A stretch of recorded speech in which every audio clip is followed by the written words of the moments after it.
adjusts to 15 knots after midnight.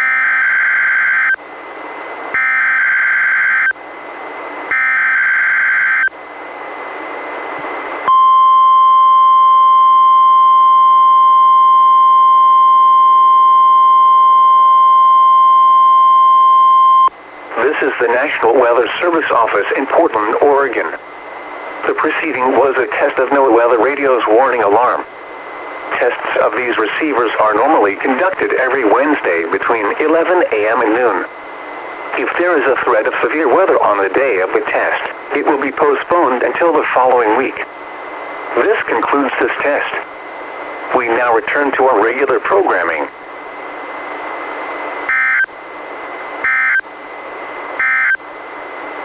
Coastal Marine Forecast for the waters from Cape Shoalwater, Washington.